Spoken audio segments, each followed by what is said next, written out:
हरकत नाही.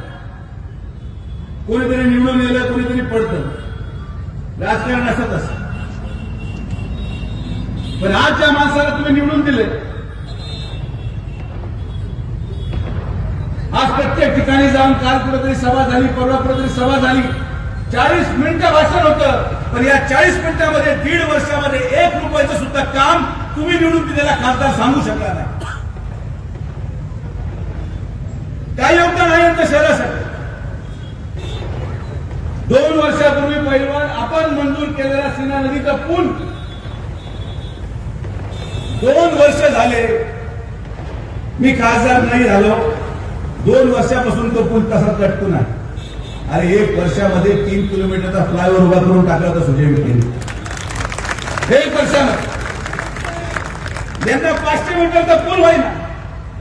आणि हे भाषणामध्ये सांगतात आम्ही पाय वर घेऊ, आम्ही फलाना वर घेऊ. अरे तू काही वर घे, पण लोक तुला खाली चालणार हे तुम्हाला मी स्पष्टपणे सांगतो. एखादा अपवादात्मक राजकारण होत, एक लाट आली, एका लाटेमध्ये 1.25 रुपये ठराविक लोक निवडून आले, त्या लाटेचा आधार घेऊन लोक निवडून आले. आज ज्या लोकांनी मतदान टाकलं नाही, आज ज्या लोकांनी त्या ठिकाणी खासदारकीला मला मतदान टाकलं नाही, मी तुम्हाला विश्वासाने सांगतो की जेव्हा ते लोकसभेचा चॅनल पाहतात, लोकसभेचा टीव्ही पाहतात आणि निवडून गेलेल्या अहिल्यानगरच्या खासदाराला बोलताना पाहतात, लोकांच्या मनामध्ये हेच भावना येते, अरे हे मी काय चूक केली.